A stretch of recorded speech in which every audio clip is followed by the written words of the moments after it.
Hello guys, Assalamualaikum. Myself Safar Rahman and welcome to the Safar Vlog 234. আজকে আপনাদের জন্য আরেকটি ব্লগ নিয়ে এসেছি। আগের ব্লগে আপনাদেরকে দেখিয়েছি এই পুরো বাগান দরজাটা মানে গ্রামীণ ভাষাতে বলে এই বাথরুমটা সম্পর্কে আমি কিছুই বলি না। এই বাথরুমটা সম্পর্কে কিছুই বলি না। এটার একটি গল্প আছে, মানে আসল গল্প আর কি, কেউ মিথ্যা বলবেন না। এটা গল্পটা হলো যেমন যখন আমরাই জন্ম হই না, আমাদের বাবারাই জন্ম হয় না, তখন আমাদের বাড়িতে যখন বাথরুম ছিল না, মানুষেরা সেখানে টয়লেট করতো। তারপর এটা কিন্তু অনেক ভৌতিক জায়গা, তখনই কিন্তু এরকম ছিল।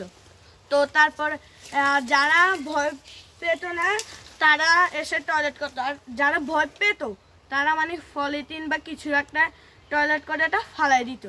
তো আপনাদেরকে আমি আরো কিছু বলবো, কিন্তু আরেকটু ঘুরে দেখাই, ওটা আরো আর কি আর পরে ব্লগে দেখাবো। এরকম বাগানে খুব বাঁশ আছে, বাঁশগুলো কিন্তু ভালো না, এটা আমি যা জানি আর কি। তো আপনাদের জন্য এই ভিডিওটা এতটুকুই ছিল। ওকে, সবাই ভালো থাকবেন, লাইক এন্ড সাবস্ক্রাইব করবেন। আসসালামু আলাইকুম।